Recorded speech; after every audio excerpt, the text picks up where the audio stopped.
ସକାଳୁ ହେଇଛି 8ଟା ପାଖାପାଖି। ତ ମୁଁ ଏଠି ପ୍ରଥମେ ଗାଧେଇକି ଝୋଟି ପକାଇ ଦେଉଛି। ରାତିରେ କାଲି ଝୋଟି ପକାଇ ଦେଇଥିଲି ଠାକୁର ଘରେ ପୂଜା ହେବ ବୋଲି। ତ ସକାଳୁ ଏବେ ଗାଧେଇ ସାରିକି ଏଠି ମୁଁ ଝୋଟି ପକାଇ ଦେଉଛି। ତାପରେ ସବୁ ଶାଶୁ ଆମର ସବୁ ଯୋଗାଡ଼ କରିଦେଇଛନ୍ତି ବ୍ରତ ପାଇଁକି।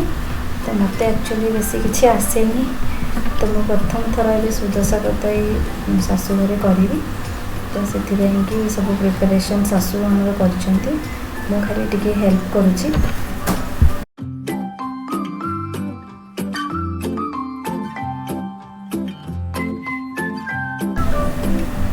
ତ ଏଠି ଦେଖନ୍ତୁ ରାତିରେ ମୁଁ ଝୋଟି ପକାଇ ଦେଇଥିଲି ଅଲରେଡ଼ି।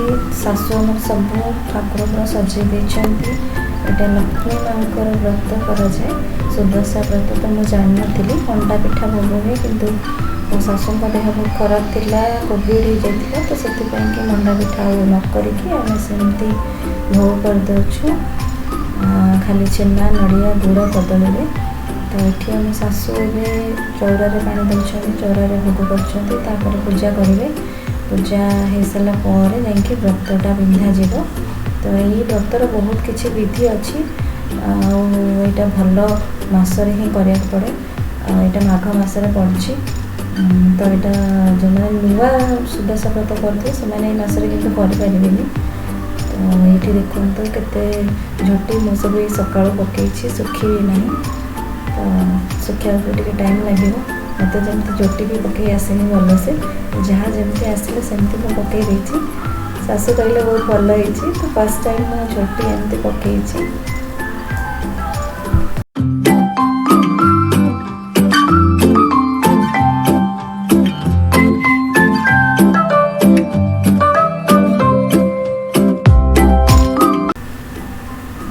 ତ ପୂଜା ଆଗରୁ ଶାଶୁ କହିଲେ ଟିକେ ଅଳତା ଲଗାଇଦେବା। ତ ପ୍ରତ୍ୟେକ ଗୁରୁବାର ଦିନ ସେ ଅଳତା ବି ଲଗାନ୍ତି। ତ ମୁଁ ଏବେ ଅଛି ଘରେ, ତ ସେଥିପାଇଁ ମୁଁ ତାଙ୍କୁ ଅଳତା ଲଗାଇ ଦେଉଛି। ଆଉ ଏଠି ମୋ ଝିଅ ବି ଛିଡ଼ା ହେଇଛି, ସେ ଅଳତା ଲଗାଇବାକୁ ଜମା ବି ଭଲ ପାଏନି। ସବୁବେଳେ କହିବ ଏଇଟା କେମିତି ଲାଗୁଛି ଖାଲି ଧୋଇଦେବ। ତ ଏଠି ମୋ ଶାଶୁଙ୍କୁ ଗୋଟେ ଅଳତା ଲଗାଇ ଦେଇ ସାରିଲେଣି। ମୁଁ ଏବେ ନିଜେ ଟିକେ ଲଗାଇଦେବି, ତାପରେ ଆମେ ପୂଜା କରିବୁ।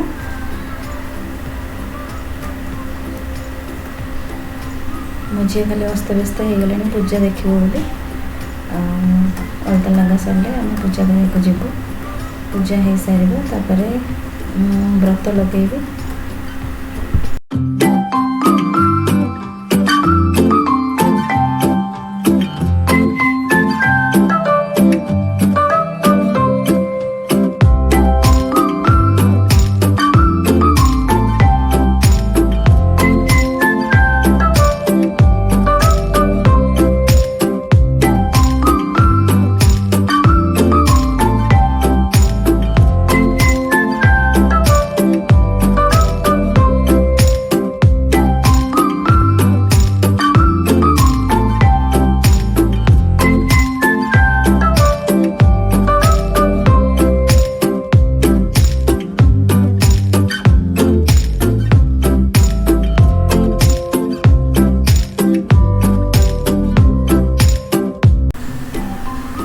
ତ ଏଠି ବି ଶାଶୁ ସବୁ ଫୁଲ ସଜାଉଛନ୍ତି, ଠାକୁର ଆଗ ସ୍ଥାପନା କରିବେ।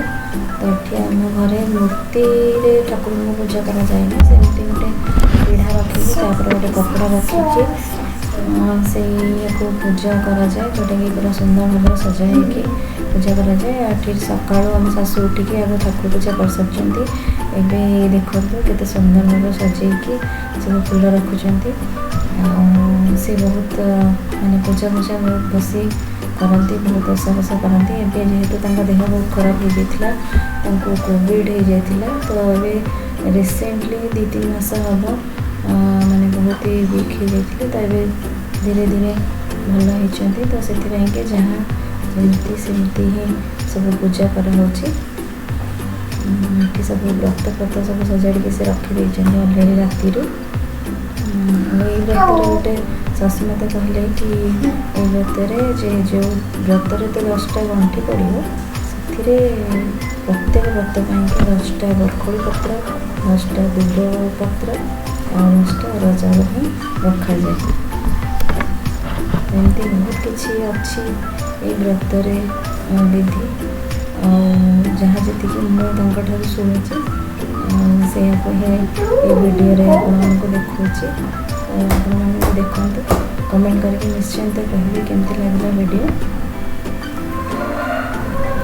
ये आमर व्रत भाई सब सजड़ा सरला ए पूजा हम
प्राय तो पूजा हो गला फास्ट तो धूप दीप फूल चंदन सब जिनस करके पूजा करमती आम ठाकुर पूजा करूँ सेमती ही पूजा कराए कलश बसा जाए कलश आगे पूजा कराए सब जिन पूजा हो सारा भोग दि जाए ये आम शाशु ए कर्पूर आरती करेंगे कर्पूर लगे तो कर्पूर सब लगे सारापर भोग हम भोग हो सारापर जाकि आम बही बुलू बही पढ़ा जाए बही पढ़ला बेले ही से जो आम व्रत अच्छे व्रत टी बंधा हम गंठी पका से तो ये मत शाशु कहले तू बही आज बोल कहीं से बिना चश्मार तो बुली पारे आ सी पूरा एपट सेपट सका होती पूजा पूरा व्यस्त तो मत बही तो सेमती स्वर देके बोली आसे तो मत जमी बोली आसे सेमती मोर बही पढ़ी दूसरी और भी तो मन अच्छे गंठी प्रत्येक गंठी गोटे गोटे लक्ष्मी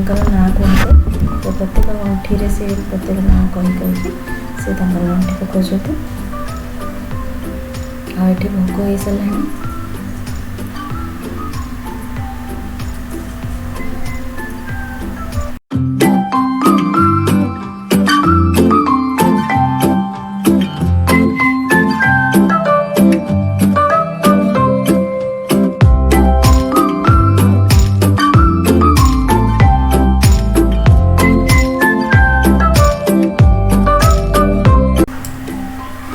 बही मत सेमती तो भल भाव भी ओडिया वंश भी पढ़ी आसेनि बट मैं पढ़ी दूसरी आठी शाशु मोर सब व्रत गुड़िक गंठी पकेबे व्रत 10टा गंठी पड़े आ प्रत्येक गंठी गोटे गोटे लक्ष्मी नाम कहीकि से गंठीटा को पकेबा पड़े तो ये शाशुर तो मन रही जाए कहीं से सब थर तो निजे ही सब करती तो सी मन कही सब गंठी पकई दौरान शंख भी सी निजे आ तो घर भी बजे आसेनि ये देखते से गंठी पकई दौरान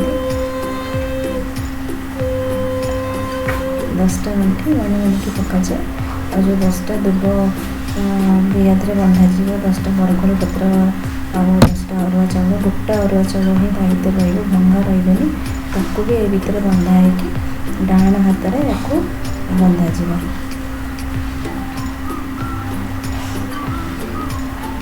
तो व्रत तो पूजा हो गला तो ये शाशु आम व्रत टी बांधिदेवे बांधला नेक्स्ट जो कौन से देश व्रत हम से ही व्रत टी बाहर कर दिया पड़ो और जब व्रत भी छिड़ी जाए मझे ताल व्रत टी पानी पका जाए सेमती भी कौटी एमती भी फोपड़ा जाए ना कहीं लक्ष्मी व्रत जेहेतु कौटी हजिगले भी बहुत क्षति होता है बोली शाशु मत कहते तो विश्वास कथा यहाँ विश्वास कले सब किसी तो सी बहुत विश्वास करते भगवान को आ समस्त ये खाली कहना चाहूँगी ଆଉ ସମସ୍ତେ ଖାଲି ଠାକୁରଙ୍କୁ ପ୍ରେୟାର କରନ୍ତୁ ଶାଶୁଙ୍କ ଦେହ କମ୍ପ୍ଲିଟଲି ଭଲ ହେଇଯାଉ। ସେ ବି ଭଲ ହେଇଗଲେଣି, ଫିର୍ ବି ଆଉ ଟିକେ ଟିକେ ଯାହା ବି ଅଛି ଭଲ ହେଇଯାଉ। ସେ ସବୁବେଳେ ସୁସ୍ଥ ରୁହନ୍ତୁ, ଭଲରେ ରୁହନ୍ତୁ।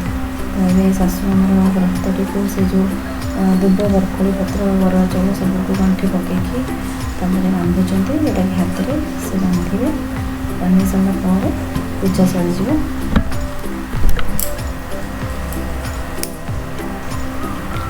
ଆଉ ଏଠି ମୁଁ ଲାଷ୍ଟ ବହି ଗୁଡ଼ା ସବୁ ପଢ଼ି ଦେଉଛି।